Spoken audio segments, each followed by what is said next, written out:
ain't no Earl. Like, bro, nigga not fighting.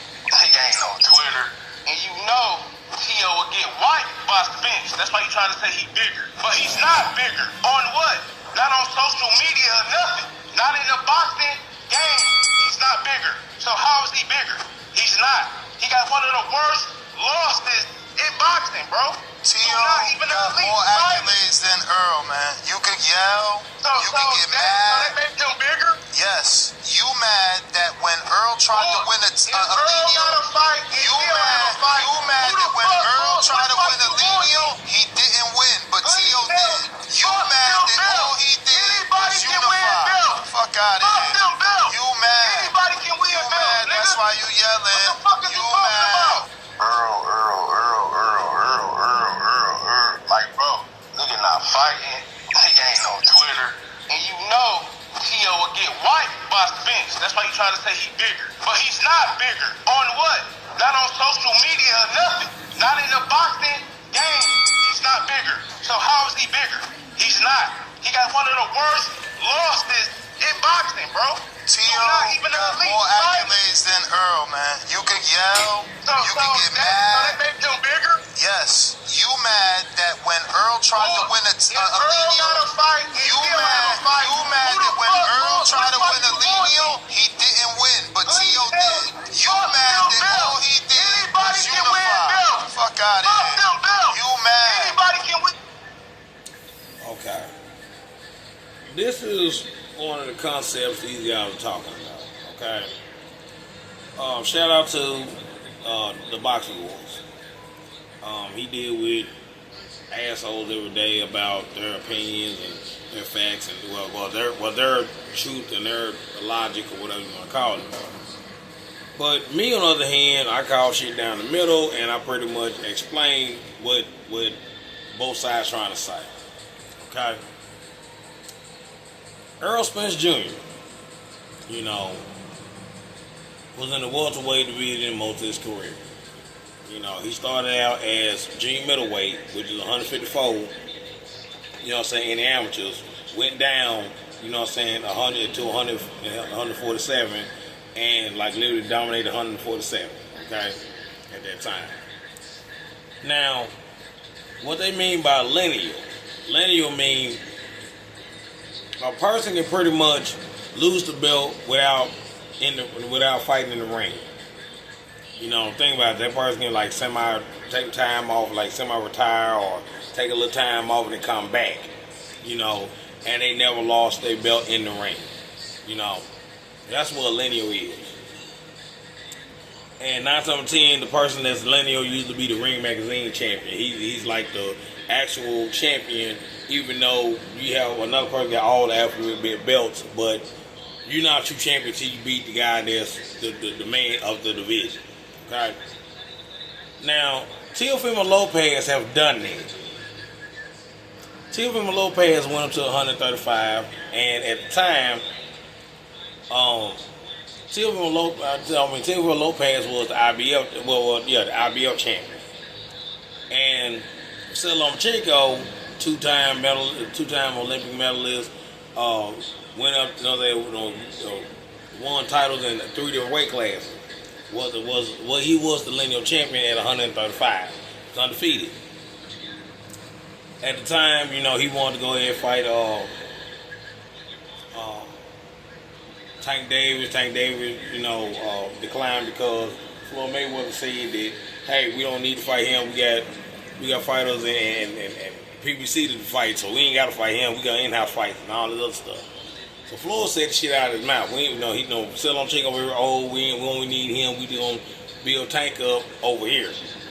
So, and that was at 130. So Teofimo Lopez ended up beating Lomachenko for all the belts except the WBC.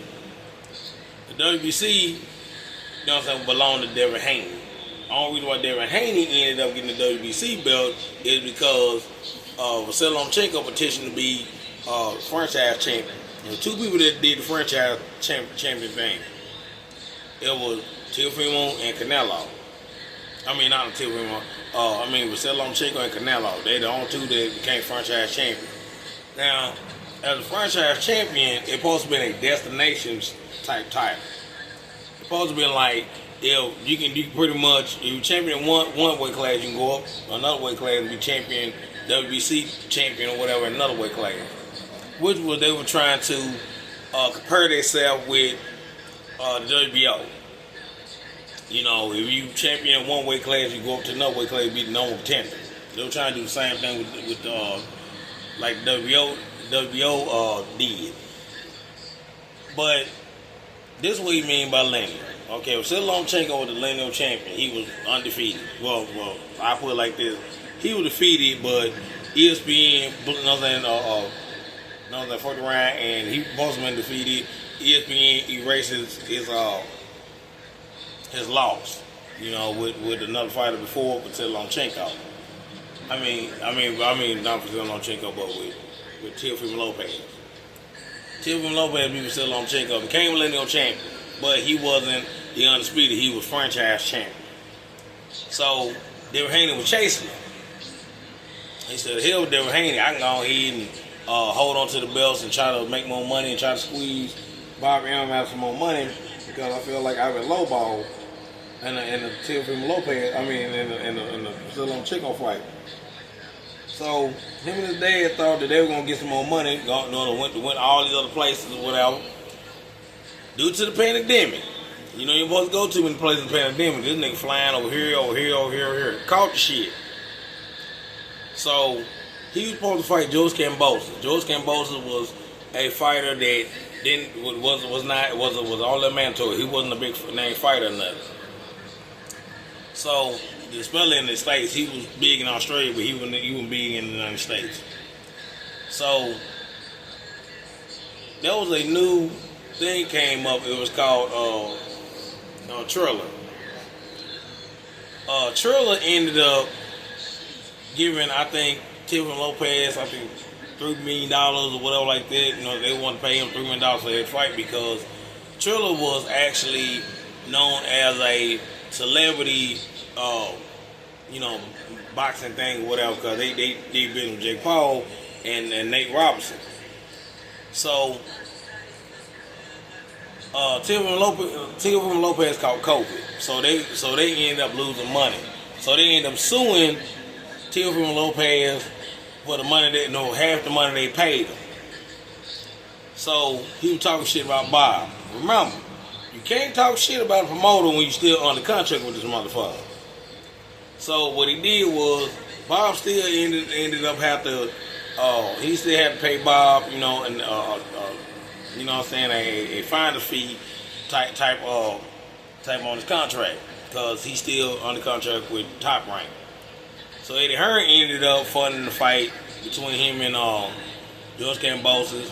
He ended up losing on a split decision, and that was a big upset because here a guy that beat Teofimo Lopez. Here a guy like Teofimo Lopez beat somebody like Vasyl Lomachenko, lose to somebody that's less than Vasyl Lomachenko, and got to sit on the sideline and start talking shit. So, Teofimo said some racist shit. He started talking shit about Terry Crawford, Devin Haney, all of them. Man, fuck them, man. Y'all keep y'all black fighters. Fuck that shit, man. Y'all feel like I ain't been marketed like this. You talking shit. So, right around that time, I knew Teofimo Lopez was going to be the dude he was because he started to hang out with Canelo Alvarez and try to suck up to Canelo Alvarez so that way he can get some of Canelo Alvarez juice because he known that some of them, I'm not saying all, some of the Mexican fans are racist as fuck to black fighters. Some, not all, some. I know some that I bumped into. Every time I say something about, a Mexican fighter, they get pissed off. They ready to go fisticuffs. They say all kinds of crazy ass shit on my damn message. I don't give a fuck. Yeah, like I said, I call like I see it. It is what it is. But with Earl Spence Jr. Earl Spence Jr. He's a black fighter. That's what I'm going to tell you about Earl Spence. Earl Spence had most of the welterweights on the PBC side. So he had politics on his side when he was fighting. So the lineal dude that was actually the lineal champion or whatever you want to call it was Terrence Crawford in the welterweight division. Because Terrence Crawford went up 3 weight classes, just like Vasillam Chico went up 3 weight classes and dominated all 3 weight classes, champion all 3 weight classes. So Earl Spence and Keith Thurman talking shit. Keith Thurman had 2 belts. He had the WBC and he had the WBA. He was talking shit. Man, Terrence Crawford ain't did nothing. Once he get a belt, then he didn't do it. Then we'll fight him or whatever. And Spence had IBF at the time. Spence was chasing Keith Thurman. Terrence Crawford chasing both of them. He was like, I want to be the best. They both said, wait till you get a belt, then you can go ahead and fuck with us. So the next person in line, like I told you before, WBO, if you WBO champion in 1 weight class, next weight class up, you the mandatory. Jeff Horn mauled and beat the shit out of Manny Pacquiao. Manny Pacquiao dropped the belt to Jeff Horn.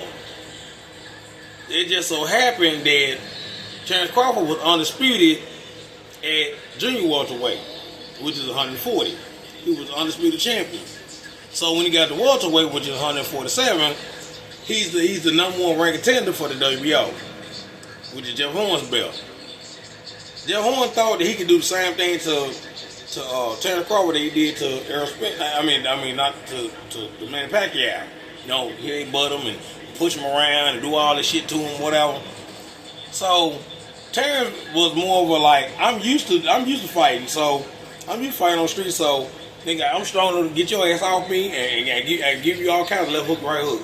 And he's a switch hitter, so he can fight unorthodox or southpaw. It don't matter. Terrence Crawford coming to you 6 different ways. How you gonna fight? He can brawl with you. He can bang. He can do a chest match with you. He can damn near whoop your ass in different ways. Just pick one. So Terrence Crawford beat the shit out of Jeff Horn. Had the WBO belt. Stopped in 9 rounds.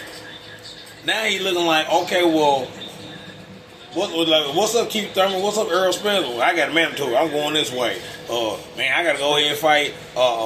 And then you got Earl Spence. Well, I gotta go ahead and fight my mentors. I'm going this way. So Earl Spence said, well, I'm gonna go and collect all the belts on my side. Then I'm going to Terrence Crawford. So for 5 years, all of us, I mean black people, you know, the white people, all of us that's real boxing fans, we was sticking the needle to motherfucking Earl. When you gonna fight Terrence? When you gonna fight Terrence? When you gonna fight Terrence? And his own fans start saying the shit in Texas. Man, that nigga throwing your side. When you gonna fight him? And at that point, remember, this was before the car accident. This before Earl Spence had the car accident, got into a Mo 3 and his boys and all other shit, rainwater and all that other bullshit that's going on in Texas. So here Earl goes. Earl for the ring and said to Terrence Bud Crawford, he already knows. He said, Al Heyman already said that I'm gonna go fight Manny Pacquiao, I'm gonna fight Sean Porter, I'm gonna fight Danny Garcia, and I'm gonna go fight Keith Thurman. Terrence Crawford said, so he ain't mentioned me, huh? He said, no, he didn't. Even Al Heyman kept Earl Spence away from Terrence. So Earl Spence and Terrence Crawford had to come together and set a deal up to go fight each other. I think it was like, I don't know, over 20, I think it was like 60-40 deal. You know, the winner get, I think Earl Spence had the most belts, so he was going to get like, I think $12 million out of taxes. And I think Terrence Crawford was supposed to get 10 after taxes or whatever, $10 million in taxes. So they did the loophole. They went around, they got a new manager, they went around Al Heyman and did the fight. So when it was time for Earl Spence to fight his lineal, Terrence Crawford tore his ass up. stopped him in 9 rounds. So it was supposed to be a rematch clause. Earl Spence got out the rematch clause. Because he was like, well, due to my eye, you know what I'm saying, due to the accident I had and due to the, you know, the fights and shit, you know, I got to go ahead and go and do surgery on my other eye and all this shit like that. So he got out of it. So the plan was they were supposed to go up to 154 and do a rematch then. When they dropped the belts, Boots Ennis gets the IBF belt. Boots Ennis get the IBF belt. Now Boots Ennis talking shit about, man, I've been wanting to fight both of y'all and this and that or whatever. Which he did. He wanted to fight Errol. But Terrence Crawford was more of a, he really didn't have no intention on fighting Terrence. He was like, well, since Boots started talking shit when Terrence and Errol was still in negotiations on that rematch. Errol got out the rematch. They both went to 154, and everybody was presented a belt. That's one reason why I called. That's one reason why I called the welterweight division, you know what I'm saying, the reset button, because everybody got, you know, elevated a belt due to Earl Spence Jr. and Terrence Crawford leaving the division. So the difference between Teofimo Lopez and Earl Spence Jr. was Teofimo Lopez beat somebody that was lineal champion. And then once he pretty much beat him, then he went up to 140. And he also beat another lineal champion, which was Josh Taylor. He beat 2 lineal champions. So, technically speaking, Terrence is a 3-time lineal champion.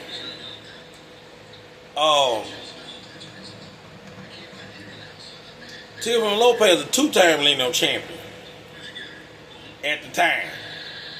But actually a 2-time lineal champion because he lost against Joe Cambosa, went up to 140, beat the lineal champion that's up there, which was Josh Taylor. So he have a better career than Errol do, because Errol was never undisputed champion. He was unified champion, but on one weight class. Muscon was a lineal champion and unified champion, you know what I'm saying, 2 weight classes. So there you have it. But like I said, this your boy Tommy getting off.